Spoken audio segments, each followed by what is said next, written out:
We often make assumptions that all writers are voracious readers and that most of what they read will be high class, improving texts from established and acclaimed authors.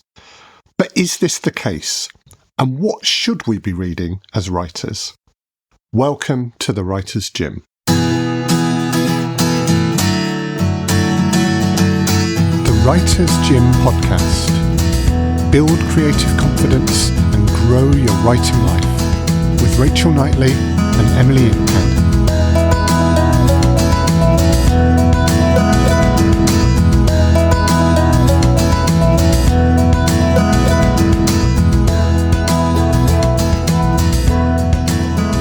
Rachel Knightley, Emily Inkpen. Hello. Hello, Chris Gregory. Hello. We are going to be talking about reading in this podcast about writing. I misread the title as Reading for Writers, and I was going to do a whole treatise about the But we're town. in Putney today. What's wrong with me? Exactly. So I've got rid of that idea from my head. Now, in our last series, we had a really good discussion about music and writing, and perhaps missed this possibly more obviously writerly topic. So today we're going to talk about reading and what, when, and how often writers should be reading. Rachel, writers should be spending all their spare time reading books by acclaimed authors in their chosen styles or genres. Discuss. I never discuss anything with the word should in it. I instead look at where the should has come from and what's really going on. That's a really common should that flutters around. I do describe them as the should fairies, and I often encourage people to shoot the should fairies. I think you've encouraged listeners to this podcast to do that Yes. a couple of times. Yes. Here comes number 3. Take aim and fire as follows. The reason I should be reading is I know that, first of all, I enjoy it, and I know that it does make me write more. That doesn't mean it makes you write more. It doesn't mean it makes Emily write more, but it's something that I know about me. If I've got time, and I one of the big life skills that has been most important to me is coming to the conclusion that, yes, we can make more time than we think we can. If I am making time to read, I am experiencing that thing where you're physically taken back to the notebook. I have to get this down. It's here now. It has to be written down. I get that more when I'm reading. I get into this cycle. And I know that the more time I make around that, the better. It doesn't mean it can't happen when I'm a bit more time poor, but it's at least I know it's something to aim for, and it helps me enormously. I don't believe anything I've ever read has been irrelevant to what I write, and you could certainly never prove it either way. But reading in your genre, reading out of your genre, reading something so random that you're really surprised when it becomes the most influential thing on your next thing that you could possibly read is a huge and exquisite aspect of my life. Yeah. And Emily, when you're not writing dark political science fiction or playing Dungeons and Dragons, what are you reading? Oh, God, trying to work through my TBR pile. And as soon as people talk about reading as a writer, I just feel guilt because I see the 3 piles of books that I haven't got through. And I know that that's a small TBR pile in comparison to a lot of people. But it's one of those things, I can never read enough. I will never be able to read enough. And I'm not one of those people who has a Goodreads goal where I'm going to read 50 books this year. That's never going to be me because I write. And the time that I would spend writing would also be my reading time. Yeah. So, I mean, obviously there's certain books that I prioritize in terms of research, specific research. But I've had a background. I did English literature at university. I read widely during those years, and it's really given me a solid basis. And not all writers have that. Not all writers study English literature and spend years at a university literally reading and analysing books and drawing comparisons between them. So I do feel like I've got a good, solid basis in a wide range of literature, and I could obviously read more. Everyone could read more. Everybody. I went to Worldcon recently. I was working the Flame Tree Press stall at Worldcon, and the number of books in that hall. And that's just a small, tiny tip of the iceberg. Yes. But if you bought a copy of every single one of those books in that hall, it would keep you going for 15 years. Yeah. And that's nuts. And you wouldn't be able to buy anything between now and the end of that 15 years. Exactly. 15 years on, who else is on the horizon? Go to another Worldcon, you're set.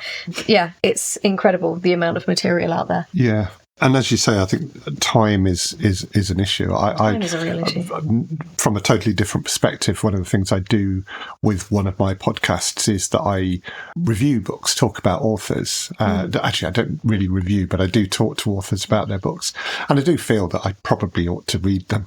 And so I do spend time doing that. Very rarely do I get a chance to, these days, to sit and read a book for pleasure. I mean, Rachel, is that something that you find, or do you try and make that time? I think it's an and rather than an or. I mean, I'm not going to use the word lucky, because I think we get pushed into feeling like we have to say that. I worked incredibly hard to find things I cared about, to learn as much as I could about them, to get a business model where I am able to eat and live and write and coach and do all of that. And I know categorically that I am better at everything I do when I am making time to be alone in my head.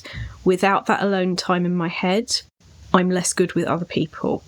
And I think because I do feel like I lost my 20s and the beginning of my 30s to thinking that you needed to be pretty much doing an 8-day week in order to be a freelancer. And it took me a while to realise maybe that's just what I've seen other people do. Maybe that doesn't mean I have to do it. And it was very, very, very gradual. But the thing that helps me to give myself that permission is seeing very directly that other people benefit, that I would not be as good at helping other people if my reserves were on the floor. And in terms of being able to help people with their writing, we're not just talking their freelance careers, their emotional life, their decision making, their creative confidence, we're talking their writing. The more I read, the better I know the difference between how I would do it and how it can be done. Means that I'm coaching for real. There's a lot of coaches, inverted commas, out there who are telling people what to do, which is the polar opposite of coaching. What you're doing when you're coaching is you're asking questions. And coincidentally, when you're writing, what you're doing is you're asking questions of this world, of these characters. And you can't do that level of creative engagement when you're exhausting yourself. No. So spoon theory was very helpful for me on this. We're talking about writers and reading. I think one of the most useful things a writer probably can read, and particularly somebody who wants to be writing and isn't, is spoon theory, is we've only got this many spoons. It was conceived as one young woman's comment to another who wanted to understand what it was like to live with a chronic illness. And she explained it in terms of, these are how many spoons I have. She asked her to get up, get all the teaspoons from the cafeteria, put them on the table. If I wash my hair, that spoon of energy is gone. I've then got enough left to maybe go to this lecture that we're supposed to go to, or to go to this social event tonight. I cannot do both. They've gone when they've gone. And it explained energy like that. And it really caught on. You have more people than not now saying, I'm low on spoons right now. And it allows us to recognise it. So that was enormously helpful. But really, I think permission to think, what do I want my time to look like, is something that a lot of people get very angry about. And you will hear sometimes other people saying, it's a privileged position. And up to a point it is, in that I am living in the country I'm living in the situation that I am, and not everybody is. That is true. But regardless of what situation you're in, you can still mess it up for yourself. You can still stand in your own way and not make the things better that you can make better. And I think that was me for many years. And it's a case of, what do I want to make happen, and how do I start creating it? And that's how creative confidence works. It works on the page, but it also works in your life. And one of the ways, principally, that I can judge in myself, am I in a decent patch or in a really bad patch? If I'm finding time, such a poisonous phrase. If I am making time to read and write, things are getting okay. And if I'm not doing that and it's slipping, that's when I might need a conversation with myself. I might need a meeting with my manager, i.e. me, to say, what are we going to do about this and how are we going to carve this out, and take responsibility for that carving. So I think really that speaks to so many things that may be common experience for a lot of writers, actually. Yes. So as you say, it's making that time. I want to think about why and what we are looking for when we read as writers.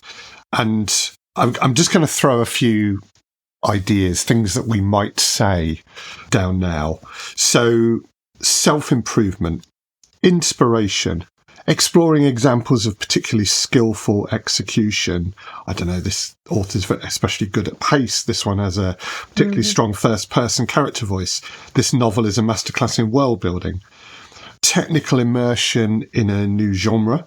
So we remember Gareth Powell talking about, immerse yourself in your genre. Yeah. Or, heaven forfend, simply entertainment. Any of those things ring true for reading that you've done? I would say all of them. I think you can find all of them in a single book.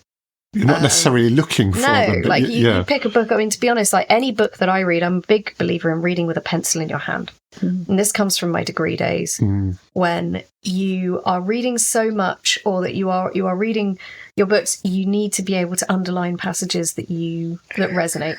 You need I know you might not feel this way. Post-it notes. I can feel the book bleeding. Why? For goodness sake, it's paper. And anyway, no, it isn't. Like, you put so underline, margin notes. Post-it everything notes. else. Post-it notes I just don't get on with because they come unstuck over time.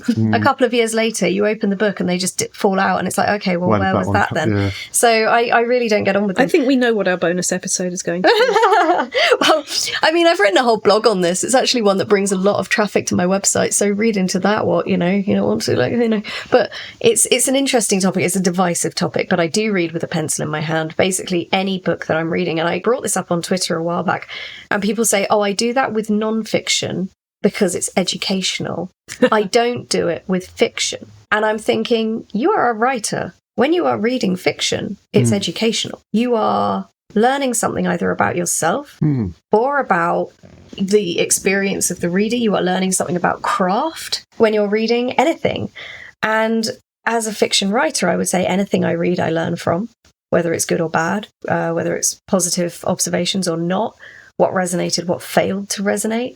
There are moments in books that I've started circling things and saying, what, or why? Because it's just not resonating. There are things that are missing. And then you've got to ask yourself as a writer, well, what was missing for me as a reader there? What was left out? That stuff is really important. And it doesn't matter. Like if you pick something up that you hope is going to be fun, have fun with it. Have something ready to write notes on. Just it doesn't mean you're not having fun if you have a pencil in your hand. It means that you are just. I think it makes your reading a little more active, actually. Yeah. Because you are thinking, what am I going to make a note about? Almost, aren't you? Just the fact of holding a pencil. It's certainly been my experience. Mm-hmm. I think it's a really interesting topic. I think it's for a different episode. But what I will say about this right now is that, for me, the photographs that I take of pages and the post-it notes and the notebooks that I have with me, and the fact that I do go between writing and reading so much, and of course that in an academic career it's usually not your own books that you're using. I guess there's saying that it's most things for writers are situational, and the only thing that I'm ever suspicious of is saying something is better than something else. It's just different depending on the writer. What I love to do is keep what in the 18th century is called a commonplace book, which is whenever there's a phrase or a passage or something and you stick it in there, it's like a scrapbook. When I was 15, I think I've mentioned this in a previous series, I thought my friend Keith had invented them. The quotes book was a thing that he'd come up with, and of course it isn't. It's been a massive thing for centuries and centuries. But I think for me, the really enjoyable thing about that process is that you are adding to ephemera. You are, when somebody finds these little booklets in 100 years, it is something else again. Whereas when my ex would always underline everything in books and write all over them, and when you know that they're just your book, and that's the end. That's. I'm not saying it's immoral. I'm just saying. Oh, you don't do it to library books. Yeah, that's the most dickish of dick moves. I know, but anyway, he would do that, and that was fine. But it wasn't what I would do. But one time he left one on a bus, and the woman who found it and put it into the London Transport lost property thing put a note in about how lovely it was to read it. So I completely accept that after we die and the books don't, Mine, in my fantasy world where they just continue their lives without me, which is an important thing in my world, that doesn't de-existify the other version of that, which is that somebody will really enjoy that as well. All I'm saying is know what's right for you, rather than say that there is a right. There's no, I mean, right I didn't say, I said, like, I don't get on with Post-it notes because they fall out. I mean, like, that's just a, you know, maybe I'm buying cheap, crappy Post-it notes, but I mean, like, that's always been my historic. And then I just get really annoyed. So glue them in. Glue them. Yeah, that's better for the book, I think. Yeah. Sometimes I do find your pages stick together a bit. But, yeah. Let's move on then to one of the reasons we might read, and that is for inspiration. Mm-hmm. And we are probably all writers because we are inspired by the work of other writers, by books that we have read. Now, clearly anything that encourages us to pick up a pen or tap some keys can be seen as a good thing. But is there also a danger in reading for inspiration, in that work can become derivative of writers who we really, really admire and absolutely love their stuff? It's funny, isn't it? Because that is one of the very common fears. Oh, I won't read in my genre in case I become derivative, or I won't read outside my genre in case I get distracted. It's an understandable fear. I would bet actual money that although I keep going on about how there's no right and wrong answer, for every single person who lets themselves enjoy what they're reading and lets themselves write what comes into their head, potentially as a result or just after that time or during that time, by the time you've moved it along and made it more itself and more yours, nobody's going to go, oh, it was that person. There was a Desert Island Discs with an author recently who said his tutor had said, well, that's your so-and-so book and that's your so-and-so book, and kept pushing him to write the book that was his. And that was UEA, and it was absolutely something I can completely imagine that we will be influenced. But the thing is that how obvious that influence is usually not quite as obvious outside of you to everybody else. And it's a case of every time you write, you're becoming a more experienced writer. You're moving closer to, I mean, there's Bowie lyrics about this, closer to the golden dawn. It's not about arriving. It's an image that kept coming back in his writing. You know, if I never see the English evergreen, you're going to say it's about the journey, aren't you? Yeah. Yes, I am. Okay. Actually, do you know what? I'm not at all, because it's about it's not arriving at a perfect thing. It's about being able to experiment. And the thing is, if you're too afraid of being derivative, you'll never move through being derivative. You'll never get through those curtains. Maybe it's just me. I remember writing a story about someone who was playing bass in a goth band, and it read like bad Douglas Adams, because I was reading a lot of Douglas Adams. I also was playing bass in a goth band. Sure. So it was like derivative on every level. Right. So one of the things that I would say is that writing is imitation. People can learn through that. A lot of writers get into writing through fan fiction, for instance. Yeah. Fan fiction is a huge gateway to original writing. And it's because you know the world, you know the characters, just explore, tell the story that you want to tell and have fun. That is the essence of fan fiction. And then writers do this, have fun, make friends who are other writers, then come up with an idea that's all their own and take what they've learned writing fan fiction into their original fiction. Yeah. Fantastic. Brilliant. People say that fan fiction is, they sort of, consider it like a dirty word or whatever. It's not. It's writing. It's having fun. What is life all about if it's not having fun? If it's not, God, I would be so excited if someone wrote a fan fiction on Dex Legacy. I would be so excited. For me as an author, it's like the pinnacle of achievement. You have arrived when you've got someone writing fan fiction about your stuff. And I've written some fan fiction in the past. I felt like it was just something that I needed to get off my chest, and I did. And sometimes that is exactly what you need to do. You need to imitate. You need to do that. You need to get the practice without worrying too much about original characters and about originality. Because it's also how you learnt to walk, isn't it? Exactly. It's also how you learnt to say words. Yeah. And then you work out your own pace of walking, your posture, your everything else the words follows you choose exactly the words you choose in which order, and that all flows out of it. But and that's the word, is flow. Yeah, it doesn't happen if you're so busy second guessing yourself. You're so afraid to be imitating or to be copying that you don't allow yourself to go through the process and find out what's on the other side. I think there's another thing about intention. So if you are reading specifically to be inspired, you are going to be looking for inspiration specifically in those pages. If you are reading with the faith that you will be inspired at some point, whether it's through that book or through life or whatever, if you are reading knowing that at some point in your life inspiration will come, it's more likely to be authentic to you. If you are looking for inspiration specifically, I want to write a book and I like this author, I will read this author and then I will be inspired to write a book like that, you are instantly setting yourself up to follow that author. So intent, I think, has a lot to do with it. Yeah.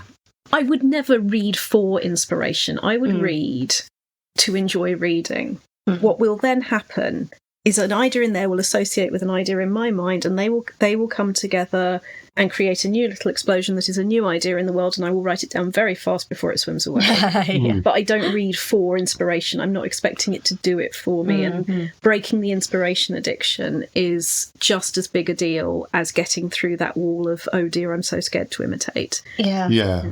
I think it's like this idea that I shall go to the hills and be inspired, find inspiration. Feel like a writer. Exactly. And it's like, no, just, it will happen. You've just got to have the faith that it will happen. Like for me, I've chilled out about writing down every idea, because for me, I find that the ideas that are going to carry me are the ones that annoy me, and they don't go away. So they're going to stick anyway. Yeah. Regardless of what you do. Yeah. And I know that there are some great ideas I've had that I haven't written down that have gone. And I try not to kill myself over that, because both hands are in the sink washing up and I can't get to a pen. You know, what are you going to do about that? But some ideas, the ones that stick and the ones that niggle, they're the ones that demand to be written. I try not to kill myself too much over that. Do you find the more writing that you do and the more experienced you become as writers, the way in which you read changes? Are you looking for technical things in the way that, if I listen to audio drama, I'm thinking, oh, I like the way he's produced that bit, or she's written that character really well, or whatever? I do, but it hasn't done the thing where the magic is spoilt at all. The way I put it is the admiration is more specific. I notice what is working quite often in a more specific way than I might have done prior to working in it. Yeah. But it doesn't stop me from being in the flow. It doesn't stop me from enjoying the environment and being taken along by this. The idea that if you are thinking about it when you're reading or noticing things, because I think there's a difference between actively thinking and just being aware. And being aware is more passive. So when I'm reading something now, I will be aware of the structure. I will be aware of the character development. I will be aware of tension, moments of tension. That doesn't mean that I'm going at the book thinking, I will learn this from this book. I am just open to those moments making themselves apparent to me. Sure. Which, as a writer, I think you are just going to notice these things. But all of this, I guess what I'm saying so far, which is interesting to me, is that I'm sort of thinking all of this just kind of happens. You don't have to necessarily kill yourself about it. And I don't know whether that's something in me that has changed. And a few years ago, I would have been much more sort of proactive, much more sort of anxious about it. But now I guess I've done it enough that I'm like, it's going to happen. I'll notice that. And that's a real theme of what we're talking about in this series, is that the more you do it, the less you have to show that you're doing it. Yeah. The more you can just get on with doing it and trust that it's happening within and without you. Yeah. The one thing I would say is that as I've been, because I'm on a much steeper learning curve right now in the field of audio drama writing, and when I'm watching series on TV and on like Amazon, Apple, whatever, I pay attention to cliffhangers. I pay attention to episodes in a series. It was in paying attention to, Silo. on Apple TV. Oh, yeah. So good. The cliffhangers were impeccable. The mystery as it unfolded was brilliant. The pacing, structure, all of those things. So, I mean, I guess here it was watching for writers. So if you are a writer of certain things, you watch things as a writer. Yes. You sort of observe that. And I know Silo was based on a book. I've not read the book, but I've observed the writing in the show. And they did some impeccable things, pacing-wise, of episodes. And it changed the way I approached season 3 of The Dex Legacy in many ways. So you've effectively done there what we were talking about earlier with books, where you kind of watching something ostensibly for pleasure. Oh, yeah. But you probably had a pencil. I was thinking... No, I was just paying attention. Yeah. And I got angry. I love it when something makes me really angry and really emotional. I shouted at our TV screen when it reached a cliffhanger and then it said, you know, and then the credits rolled. And I was like, no! I was literally shouted. I know Daddy was like, what the hell is going on? I was so invested in it. And I know that something's done something right when I am that invested in it, when I'm actually driven to shout at the TV or have a visceral reaction like that, an emotional reaction to it. That is when it's really hitting the right notes for me. It's like Severance. Absolutely fantastic series. Bit of a slow burn to get going, but by the end, my God. And that cliffhanger at the end of season 1, honestly, I shouted at the TV. There's a lot of shouting at TVs here. If I know that it's good and I know that it's having that reaction, it's something that I want to emulate. It's something that I want to have. And I don't... If I was a writer and I knew that my writing was making someone have that kind of reaction, I will have succeeded. So I don't mind having that kind of reaction to stuff. I am giving that writer what I hope someone is going to give me in the future, you know. Like, I'll earn it. Yeah. So Rachel, I mean, should we ever read things just because they are good for us, in inverted commas? If you want to read something, read it. I had a Facebook moment where I shared something saying, it was a quote from somebody else saying, read the books you want to read, that's at the end. And the only person who disagreed with that was an established author. It doesn't matter who it was, but white, male, established. It helps you to read all these books. My answer to that was, yeah, it absolutely does. But who I believe this meme is for the people who weren't necessarily born into and educated within the idea that, you know, that it's about where you're starting from. And it's not just about any of those background things. It's about personality. It's about a million things. It's about moving away from the idea that if you haven't, you're absolutely lacking. So, wonderful example who I saw at the Idler Festival this summer, Caleb Azuma Nelson, award-winning author of 2 novels that are so emotionally articulate, and it's about the London community that he grew up in. It's about the background that his parents have, the countries that they go home/holiday to, and it's never quite one and it's never quite the other. And they are love stories, and they are set in London, and they are not being overtly political, but they are aware of how the politics that they're growing up in is affecting and categorising their lives. And it's the write what you know argument, because writing what you truly know is so damn hard. You know, you can write what you know in outer space, you can write what you know in different dimensions, but to be able to say this is what it's like to be me is the most vulnerable thing it's possible to do. And he does that spectacularly well. He talks about his own education and his own relationship with agents. And what I'm trying to say is there isn't only one route into finding yourself as a writer. So that's why I think Shoot the Should Fairies has caught on in the Writers' Gym, just because it's about realising that you don't have to be like anybody else and no one else is your competition. I think this is what insecurity does. Insecurity makes you feel like the person sitting next to you is your competition. They're not. They're your ally. They're on a completely different writing journey to you. They're having a completely different life to you. The only competition is the version of you who doesn't keep writing. And I have to say the shoulds, as in you should read this if you want to do this, or if you want to be good at it. These are the things that you should be reading. All tends to come from a set list of books that have been decided are seminal. And I'm sorry, but a lot of the classic science fiction novels that we're told should be read are by, 1980s cis white men. Like, I mean, I've tried on a few of them, but I don't get anything from them because they weren't written for me. And there is a certain degree of the same people who say you should read these books are the same people generally who will say I'll never read a book written by a woman because there's nothing in it for me.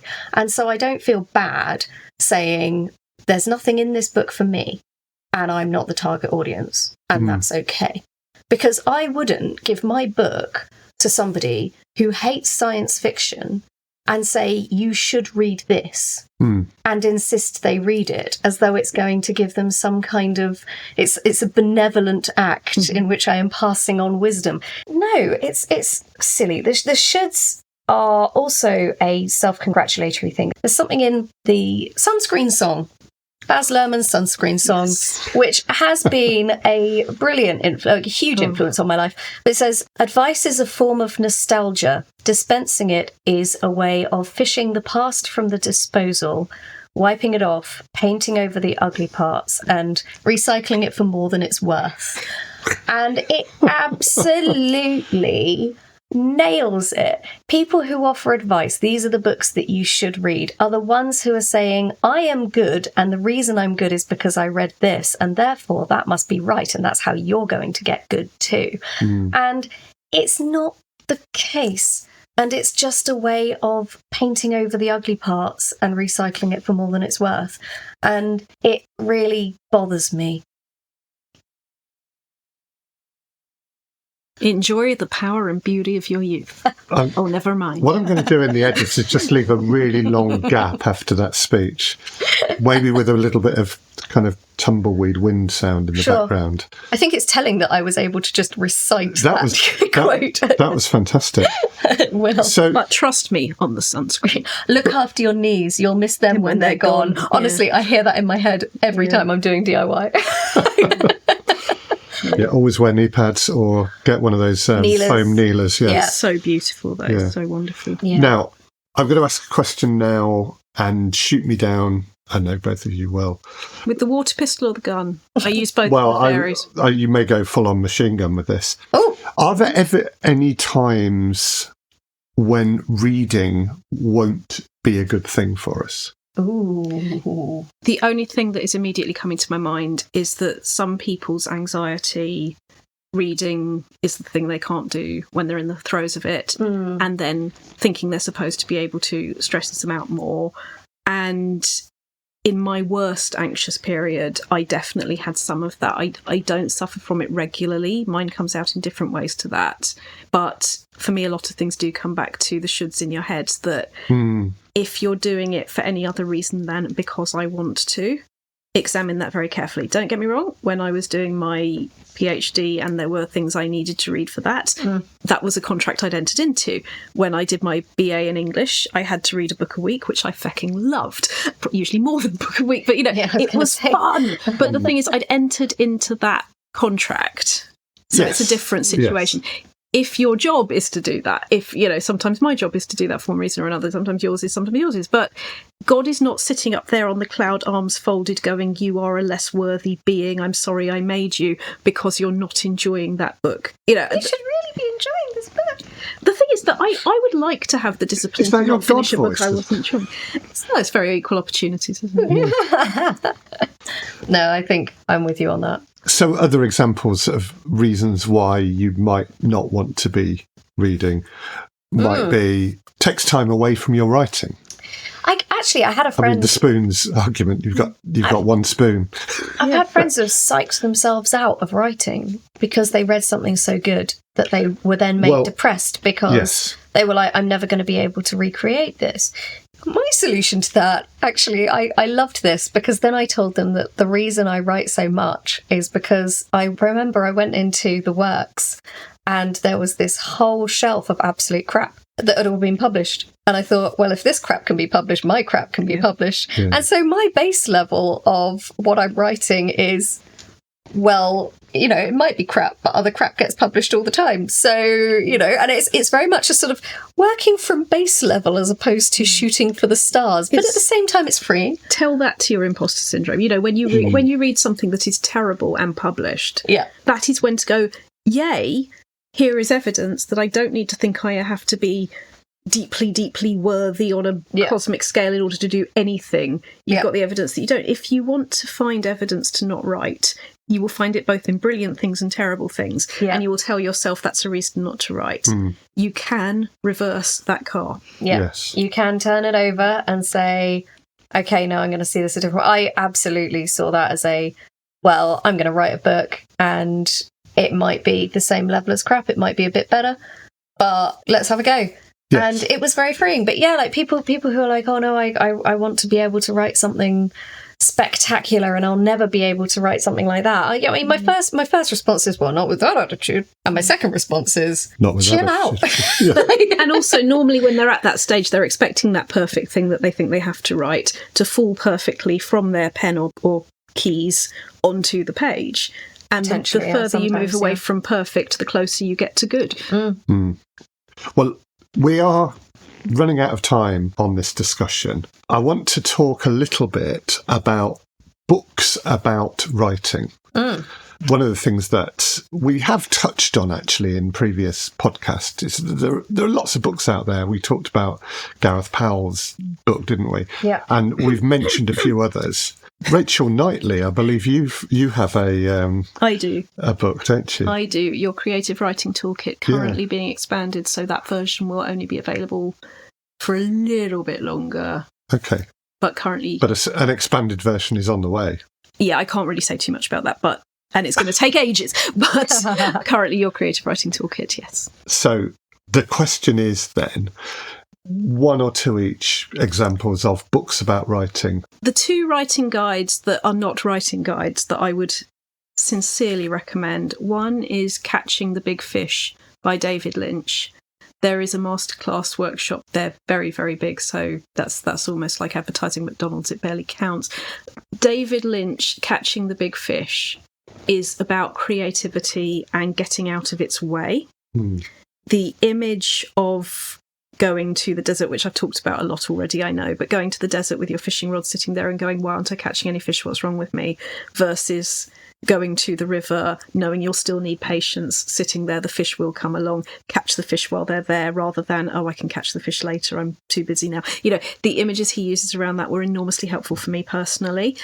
The other one I would recommend is not specific to writing, but it does talk mainly about writing, and it does give the best guidance for feedback I have ever seen in my life, is Creativity, A Short and Cheerful Guide by John Cleese. And there are 2 pages on feedback, giving and taking it. The university that I was working for at the time had about 4 pages of tiny print that they suggested their students read in terms of how to give and take feedback. This did something elegant, cut to the heart of it in 2 very small pages, and it is a small book. I would be very tempted to hold a photo up in the show notes simply because it's that small, as indeed is Catching the Big Fish. You don't need to be told how to write, you need to be given permission to find out how you write. Yes. My ones are Ursula Le Guin, because she is the queen. Steering the Craft, absolutely fantastic book. And also Conversations on Writing. She did a series of interviews, and it was written and it wasn't published before she died. So she died after she'd recorded it and before it went to the shelves. And there is such a poignancy in it, if nothing else, just because of that. Absolutely phenomenal mind, phenomenal person, so approachable. And one of the things that makes her so inspiring to me is that her prose, she is a master of language, but her prose is very simple and accessible. And it's not flowery most of the time. In a lot of cases, it is just saying the thing. It's saying exactly what it means. And it is intelligent and complex, but essential. And I think that's the thing. It's essential words, essential writing. This is the essence of what it is, the essential. Yeah. Negotiating with the Dead by Margaret Atwood was the original title of what is now branded Margaret Atwood on Writers and Writing. I will leave you to decide what that says about marketing and things generally, but the first title worked very well because it was, by the time you've written something and are the reader of it, you've always changed. And that relationship, you're never going to be quite in one place with it. It's always going to be evolving, is enormously useful. Stephen King's on writing, there are things that are dated, fine, but I absolutely dare you to find anything in terms of a thing that is the thing it's talking about, in terms of writing a memoir. And then, he gets hit by a truck, a big, massive lorry thing, in the middle of writing this, has to move through physical and mental pain in order to continue writing it. And blah, blah, yes, he's written big books, we haven't, blah. But don't pretend for a second that was easy. And it is useful on so many levels. If you want a really good laugh, though, How Not to Write a Novel by Sandra Newman and Howard Mittelmark is wonderful and very, very funny, and it's mea culpa from beginning to end for most of us. Yeah. I've got on my shelf Damn Fine Story by Chuck Wendig. Haven't read it yet, but it comes highly recommended. Yeah, I'm not a massive one on the. I dip in and out of books on how to write. Because I guess I'm like a fuck about and find out kind of writer. Promise me you're going to write that book. A fuck about and find out kind of writer. Yeah, maybe. Like it's alliteration. Yeah. Alliteration, man. That's my style. I'm not one of those but I always feel should vary. I should be reading all the books about writing before I write, otherwise I won't be a good writer. Yeah. And I have read a lot. And I dip in and out of these books. They are the ones that inspire me, actually. I find most inspiration when I dip in and out of Steering the Craft and Conversations on Writing, because it centres me as a writer. It centres me as a writer to talk to other writers. Yes. And reading those books, it's like talking to other writers. But it's like having a conversation like this, except you've edited it. That's basically what it is. And expressed it as perfectly as exactly. It's like, yes. But I have friends. I go to conventions. I talk to people. I have a conversation, one of my friends who's a big Dex fan, chatting to him on Zoom, and just add a casual 40 years to the timeline of the Dex legacy, because we come up with ideas. Well, what happens next? Blah, blah, blah, in the conversation. Nothing inspires you like talking to other writers, in my experience, or at least this is how I operate. And then I guess if I'm feeling stuck, or if I'm feeling alone, or if I'm feeling like I'm too, hampered, if I dip into one of these books, it relaxes me. Yeah, it's like, these people are like me. I identify with so much of what they're saying, and so much of what they're saying is normally familiar. So it's almost like, I know this, because they are universal truths. If you've been writing long enough, you recognise these things. And we'll probably bring in more of this in a writer's fuel, because what you're describing there is one of the most important kinds of fuel we have as writers. Each other. Yes, so join us for that one later in the series. So, Rachel, do you have an exercise or challenge for us? Oh, yeah, this is an important one. The exercise or challenge is to read our recommended reading lists in the show notes and then ignore anything that doesn't work for you. It's one of the most important exercises a writer has. Yeah. Sample. If you're enjoying, if it's doing something for you, keep going. If not, move on. And don't be afraid to write your own when you haven't read everybody else's. That goes for all kinds of books ever. How many pages would you give it before deciding it's not for you? That's the opposite direction to empowerment. You should read so many pages between 300 or 1,000. You should read or maybe 0. Somewhere in that range. Fantastic. Rachel Knightley, Emily Inkpen's alter ego voices in the background. So good to join you. Thank you for joining us on the Writers' Gym podcast today. Thank you. Thank you for listening to the Writers' Gym podcast with Rachel Knightley, Emily Inkpen, and me, Chris Gregory. If If you'd like to learn more about Rachel and the Writers' Gym, please go to rachelknightley.com. To find out more about Emily, please go to emilyinkpen.com. And for Chris, go to alternativestories.com. We'll print all these links and more in the show notes for this podcast. The Writers' Gym podcast is an Alternative Stories 2024 production for the Writers' Gym. Production, sound design and editing were by me, Chris Gregory.